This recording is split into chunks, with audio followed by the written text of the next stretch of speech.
ಬನ್ನಿ ಬನ್ನಿ ನಮ್ಮ ಪ್ರತಿನಿಧಿ ರಾಮ್ ಸ್ನೇಹಮಯಿ ಕೃಷ್ಣ ಅವ್ರ ಜೊತೆ ಮಾತಾಡ್ತಾ ಇದ್ದಾರೆ, ನೋಡೋಣ. FIR ದಾಖಲಿಸಬೇಕು ಅಂತೇಳಿ ಒಂದು ಆದೇಶವನ್ನು ನೀಡಿದೆ. ಖಂಡಿತ ಸ್ವಾಗತ ಮಾಡ್ತೇನೆ. ನ್ಯಾಯಾಲಯ ನಿನ್ನೆ ಕೂಡ ಹೈಕೋರ್ಟ್ನಲ್ಲಿ ಒಂದು ಆದೇಶವನ್ನು ಮಾಡಿತ್ತು. ಅದರ ಆಧಾರದ ಮೇಲೆ ಇವತ್ತು ಕೂಡ ಜನಪ್ರತಿನಿಧಿಗಳ ವಿಶೇಷ ನ್ಯಾಯಾಲಯ FIRನ ರಿಜಿಸ್ಟರ್ ಮಾಡಲಿಕ್ಕೆ, ಇನ್ವೆಸ್ಟಿಗೇಷನ್ ಮಾಡಲಿಕ್ಕೆ ಆದೇಶವನ್ನು ಮಾಡಿದೆ. ಸೊ ನಾನು ಹೇಳ್ತಕ್ಕಂಥದ್ದು, ನಾನು ಬೆಳಿಗ್ಗೆಯಿಂದ ನೀವು ನೋಡ್ತಾ ಇದ್ರಿ, ನಾನು ಬೆಳಿಗ್ಗೆ ನಿನ್ನೆ ಹೈಕೋರ್ಟ್ನ ಆದೇಶದ ಹಿನ್ನೆಲೆಯಲ್ಲೇ ಹೈಕೋರ್ಟ್ನ ಆದೇಶದಲ್ಲಿ ಯಾವ್ಯಾವ ಅಂಶಗಳನ್ನು ಹೈಲೈಟ್ ಮಾಡಿದರು, ಯಾವ್ಯಾವ ಅಂಶಗಳನ್ನು ಇಟ್ಕೊಂಡು ಇನ್ವೆಸ್ಟಿಗೇಷನ್ ರಿಕ್ವೈರ್ಮೆಂಟ್ ಇದೆ ಅಂತ ಹೇಳಿತ್ತು, ಅದರ ಆಧಾರದ ಮೇಲೆ ನೀವು ಇನ್ವೆಸ್ಟಿಗೇಷನ್ ಸ್ಟಾರ್ಟ್ ಮಾಡಿ FIRನ ಮಾಡಿ ಅನ್ನೋ ಡಿಮ್ಯಾಂಡನ್ನ ಬೆಳಿಗ್ಗೆಯಿಂದ ಮಾಡ್ತಾಯಿದ್ದಾರೆ. ಆದರೆ ದುರಂತ ಏನಂದರೆ, ನಾನು ಕೊಟ್ಟಂಥ ಒಂದು ದೂರಿಗೆ ಎಂಡಾಸ್ಮೆಂಟ್ ಕೊಡಲಿಕ್ಕೆ ಸಾಧ್ಯ ಆಗದೇ ಇರೋ ಮಟ್ಟಕ್ಕೆ ಇವತ್ತು ಈ ಸಂಸ್ಥೆ ಬಂದು ನಿಂತಿದೆ. ಇದು ಭಾಳ ದುರಂತ. ಆದರೆ ಇವತ್ತಿಗೂ ಕೂಡ ಲೋಕಾಯುಕ್ತ ಸಂಸ್ಥೆಯ ಬಗ್ಗೆ ಈ ರಾಜ್ಯ ಜನತೆ, ನನ್ನನ್ನು ಒಳಗೊಂಡಂಗೆ ನಾವೆಲ್ಲರೂ ಕೂಡ ಗೌರವನ ಇಟ್ಕೊಂಡಿದ್ದೀವಿ. ಆ ಗೌರವ ಉಳಿಬೇಕು ಅನ್ನೋದಾದರೆ ಈ ಕೂಡಲೇ FIRನ ದಾಖಲು ಮಾಡಬೇಕು, ಇನ್ವೆಸ್ಟಿಗೇಷನ್ನ ಸ್ಟಾರ್ಟ್ ಮಾಡಬೇಕು. ಅವ್ರು ಏನು ಆರೋಪಿತರು ಅಂದ್ರೆ ಮೆನ್ಷನ್ ಮಾಡಿದ್ದೀವಿ, ಅವರೆಲ್ಲರನ್ನು ಇಂಟ್ರಾಗೇಟಿವ್ ಕಸ್ಟಡಿಯಲ್ ಇಂಟ್ರಾಗೇಷನ್ ಆಗಬೇಕು. CM ಸಿದ್ದರಾಮಯ್ಯ ಅವರಿಗೆ ಏನು ಒತ್ತಾಯಿಸ್ತೀರಿ? ಈ ಕೂಡಲೇ ರಾಜೀನಾಮೆಯನ್ನು ನೀಡಬೇಕು. ಯಾಕೆಂದರೆ ಸಮಾಜವಾದದ ಬಗ್ಗೆ ಮಾತಾಡ್ತಾರೆ. ಹೈಕಮಾಂಡು ಕಾನ್ಸ್ಟಿಟ್ಯೂಷನ್ ಬುಕ್ ಇಟ್ಕೊಂಡು ಲೋಕಸಭೆಗೆ ಹೋಗ್ತಾರೆ.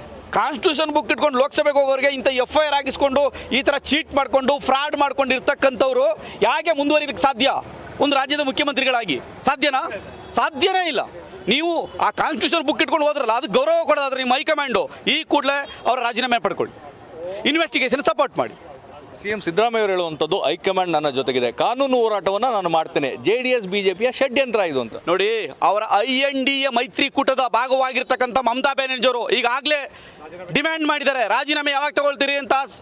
ರಾಹುಲ್ ಗಾಂಧಿ ಅವ್ರನ್ನ ಡಿಮ್ಯಾಂಡ್ ಮಾಡಿದ್ದಾರೆ, ಸಿದ್ದರಾಮಯ್ಯನವ್ರ ರಾಜೀನಾಮೆನೇ ಯಾವಾಗ ತಗೊಳ್ತೀರಿ ಅಂದರೆ ಅವ್ರಿಗೆ ಅರ್ಥ ಆಗಿದೆ, 100ಕ್ಕೆ 100 ಭಾಗ ಕಾಂಗ್ರೆಸ್ನ ಹೈಕಮಾಂಡು ರಾಜೀನಾಮೆ ಪಡ್ಕೊಳ್ತಾರೆ ಅಂತ ನಾನು ಆಶಾಭಾವನೆ ಇಟ್ಕೊಂಡಿದ್ದೆ. ಅಂದರೆ ಅಲ್ಲಿ ನಿನ್ನೆ ಹೇಳಿದಂಥದ್ದು ಪ್ರಾಸಿಕ್ಯೂಷನ್ಗೆ ಅನುಮತಿಯನ್ನು ಕೊಟ್ಟಿಲ್ಲ, ಒಂದು ಸೆಕ್ಷನನ್ನು ಅವರು ಕಂಪ್ಲೀಟ್ ಆಗಿ. ಪ್ರಾಸಿಕ್ಯೂಷನ್ ಅವಶ್ಯಕತೆನೇ ಇಲ್ಲ, ನಾವು ಕೇಳ್ತಾ ಇರೋದು ಇನ್ವೆಸ್ಟಿಗೇಷನ್ನೇ ಸರ್. ಇದರಲ್ಲಿ 1997ರಿಂದ 2021ವರೆಗೆ ಸೇಲ್ಡಿಟ್ ಆಗೋವರೆಗೆ ಲೆಂತಿಯ ಮಿಸ್ಅಪ್ರಾಪ್ರಿಯೇಷನ್, ಚೀಟಿಂಗ್ ಆಗಿದೆ. ಅದೆಲ್ಲವೂ ಗೊತ್ತಾಗಬೇಕು ಅಂದರೆ ನನ್ನಿಂದ ನಿಮ್ಮಿಂದ ಸಾಧ್ಯ ಆಗಲ್ಲ.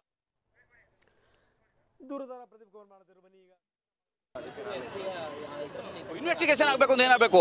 FIR ಆಗಬೇಕು. FIR ಆದರೆ ಮಾತ್ರ ಸಾಧ್ಯ. ಆರೋಪಗಳು ಅಂದರೆ ಲೋಕಾಯುಕ್ತರು ಸಹ ಏನು ಪ್ರಭಾವನ ಬೀರ್ಬೋದು CM ಅವರು ಅಂತ ಹೇಳ್ತಾ ಇದ್ದಾರೆ. ಈ ಒಂದು ಆದೇಶ ಮತ್ತು SPಗೆ ಲೋಕಾಯುಕ್ತರಿಗೆ ತನಿಖೆ ಕೊಟ್ಟಿರೋದ್ರ ಬಗ್ಗೆ ನಿಮ್ಮ ಅಭಿಪ್ರಾಯ ಏನಿದೆ ಸರ್? ಸರ್, ಈಗ ಮಾನ್ಯ ನ್ಯಾಯಾಲಯ ತಮ್ಮ ವ್ಯಾಪ್ತಿಯ ಪ್ರಕಾರ ಒಂದು ಮೈಸೂರು ಲೋಕಾಯುಕ್ತ SP ಅವರಿಗೆ ಆದೇಶ ಮಾಡಿದರೆ, ಸೊ ಅಲ್ಲಿ FIR ದಾಖಲೆ ನಂತರ ಈ ಪ್ರಕರಣನ CBI ಕೊಡಿಸೋದಕ್ಕೆ ನಾವು ಮಾನ್ಯ ಉಚ್ಚ ನ್ಯಾಯಾಲಯದಲ್ಲಿ ಒಂದು ಅರ್ಜಿ ಸಲ್ಲಿಸಬೇಕು ಅಂತ ನಿರ್ಧಾರ ಮಾಡಿದ್ವಿ. ಅಂದರೆ ಎಲ್ರಿಗೂ ಸಾಮಾನ್ಯ ಜನರಿಗೆ ಈಗ ಒಂದು ಪ್ರಶ್ನೆ ಕಾಡ್ತಾ ಇರುವಂಥದ್ದು, ಈ ಒಂದು ಪ್ರಕರಣದಲ್ಲಿ ಸಿದ್ದರಾಮಯ್ಯ ಅವ್ರದ್ದು ನೇರ ಪಾತ್ರ ಏನೂ ಇಲ್ಲ, ಆದರೂ ಸಹ ಯಾಕೆ ಇಷ್ಟೊಂದು ಹೋರಾಟ ಅವ್ರ ವಿರುದ್ಧ ಅಂತ. ದೂರುದಾರರಾಗಿ ಇದ್ರ ಬಗ್ಗೆ ನೀವು ಏನು ಹೇಳ್ತೀರಾ? ಸರ್, ಎಲ್ಲ ಕಾನೂನು ಪ್ರಕ್ರಿಯೆಗಳಲ್ಲಿ ಅಥವಾ ಅಪರಾಧ ಕೃತ್ಯಗಳಲ್ಲಿ ಆರೋಪಿ ನೇರವಾಗಿ ಭಾಗಿಯಾಗಿರಬೇಕು ಅಂತೇನಿಲ್ಲ ಸರ್. ಪರೋಕ್ಷವಾಗಿ ಭಾಗಿಯಾಗಿರೋ ಕೂಡ ಅದು ಅಪರಾಧ ಕೃತ್ಯ ಅಂತ ಹೇಳುತ್ತೆ. ಸೊ ಹೀಗಾಗಿ ಸಿದ್ದರಾಮಯ್ಯ ಅವರ ನೇರವಾಗಿ ಭಾಗಿಯಿಲ್ಲದ್ರು ಕೂಡ ಪರೋಕ್ಷವಾಗಿ ಅವ್ರು ಭಾಗಿರೋದಕ್ಕೆ ಸಾಕಷ್ಟು ಸಾಕ್ಷ್ಯಗಳನ್ನು ನಾವು ಕೊಟ್ಟಿದ್ದೀವಿ. ಸೊ ಇದನ್ನೆಲ್ಲ ಪರಿಗಣಿಸಿ ನಿನ್ನೆ ಮಾನ್ಯ ಉಚ್ಚ ನ್ಯಾಯಾಲಯ ಇವತ್ತು ವಿಶೇಷ ನ್ಯಾಯಾಲಯ ನಮ್ಮ ಆದೇಶವನ್ನು ಕೊಟ್ಟಿದೆ. ಆದರೆ ಈಗ ಮುಂದಿನ ನಿಮ್ಮ ಈ ಒಂದು ಲೋಕಾಯುಕ್ತ SP ತನಿಖೆಗೆ ನಿಮ್ಮ ಸಹಕಾರವೂ ಸಹ ಬಹಳ ಮುಖ್ಯವಾಗಿರುತ್ತೆ. CM ಸಿದ್ದರಾಮಯ್ಯ ಅವರೀಗ ನೈತಿಕವಾಗಿ ಹೊಣೆ ಹೊತ್ತು ರಾಜೀನಾಮೆ ನೀಡಬೇಕು ಅಂತ ಪ್ರತಿಪಕ್ಷಗಳಾದ ಇದು ಮಾಡ್ತಾ ಇದೆ. ನೀವು ನಿಮ್ಮ ಏನು ಹೇಳ್ತೀರಾ ಸರ್? ರಾಜೀನಾಮೆ ಕೊಡಬೇಕಾ, ಹೇಗೆ? ಸರ್, ನಾನು ರಾಜೀನಾಮೆ ಕೊಡಬೇಕು ಅಂತ ಒತ್ತಾಯ ಮಾಡಲ್ಲ, ಅವ್ರ ನೈತಿಕ ಹೊಣೆಯನ್ನು ಒತ್ತು ಕೊಡಬೇಕಾಗತ್ತೆ. ಯಾಕಂದರೆ ಒಬ್ಬ ಆರೋಪ ವ್ಯಕ್ತಿ ಮುಖ್ಯಮಂತ್ರಿ ಸ್ಥಾನದಲ್ಲಿ ಮುಂದುವರೆದು ಕರ್ನಾಟಕ ರಾಜ್ಯಕ್ಕೆ ಮಾಡತಕ್ಕಂಥ ಅವಮಾನ ನನ್ನ ಪ್ರಕಾರ. ಹಾಗಾಗಿ ಅವರು ಅದನ್ನು ತಿಳ್ಕೊಂಡು ಒಂದು ಮುಖ್ಯಮಂತ್ರಿ ಸ್ಥಾನದ ಗೌರವನ ಘನತೆಯನ್ನು ಉಳಿಸೋಕ್ಕೋಸ್ಕರ ಆದರೂ ನೈತಿಕ ಹೊಣೆ ಹೊತ್ತು ರಾಜೀನಾಮೆ ಕೊಟ್ಟರೆ ಸೂಕ್ತ ಅನ್ನೋದು ನಾನು ಹೇಳ್ತೇನೆ ಅಷ್ಟೇ. ಇದಿಷ್ಟು ದೂರುದಾರರಾಗಿದ್ದ ಸ್ನೇಹಮಯಿ ಕೃಷ್ಣ ಅವರ ಮಾತಾಗಿರುವಂಥದ್ದು. ಕ್ಯಾಮ್ರಾಮ್ಯಾನ್ ಮಹಂತೇಶ್ ಜೊತೆ ಪ್ರದೀಪ್ ಚಿಕಾಟಿ, TV9 ಬೆಂಗಳೂರು. ಇದು ಸ್ನೇಹಮಯಿ ಕೃಷ್ಣ ಅವರ ಮಾತು. ನಾವು ರಾಜೀನಾಮೆ ಕೊಡಬೇಕು ಅಂತ ಹೇಳಲ್ಲ, ಆದರೆ ನೈತಿಕ ಹೊಣೆ ಹೊತ್ತು ರಾಜೀನಾಮೆ ಕೊಡಬೇಕು ಅನ್ನುವಂಥ ಮಾತನ್ನು ಹೇಳ್ತಾ ಇದ್ದಾರೆ ಸ್ನೇಹಮಯಿ ಕೃಷ್ಣ. ಬನ್ನಿ, ಪ್ರದೀಪ್ ಮಾತಾಡ್ತಾ ಇದ್ದಾರೆ, ನೋಡೋಣ.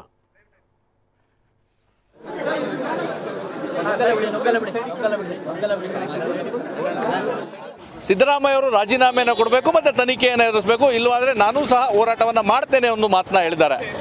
ಕ್ಯಾಮರಾ ಪರ್ಸನ್ ರಘು ಜೊತೆ ರಾಮ್, TV9 ಮೈಸೂರು.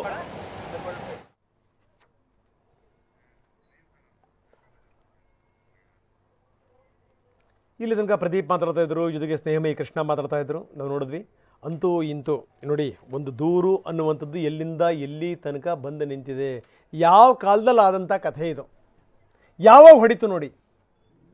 ಇದು ನಾನು ಅದಕ್ಕೆ ಪದೇ ಪದೇ ಹೇಳ್ತಾ ಇರ್ತೀನಿ, ಈ ಯಾವುದು ದಶಕಗಳ ಹಿಂದೆ ಎದ್ದಂಥ ಕೆಸರೇ ಗ್ರಾಮದ ಕೆಸರು ಈಗ ಬಂದು ರಾಡಿಯಾಗಿ ಅದು ಮುಖ್ಯಮಂತ್ರಿಗಳಿಗೆ ಬಡಿದಿದೆ ಅಂತಂತಂದರೆ ನೀವು ಲೆಕ್ಕ ಹಾಕ್ಕೊಳ್ಳಿ ಯಾವ ಕೇಸ್ಗಳು ಬೇಕಾದರೂ ಓಪನ್ ಆಗ್ಬೋದು ಅಂತ.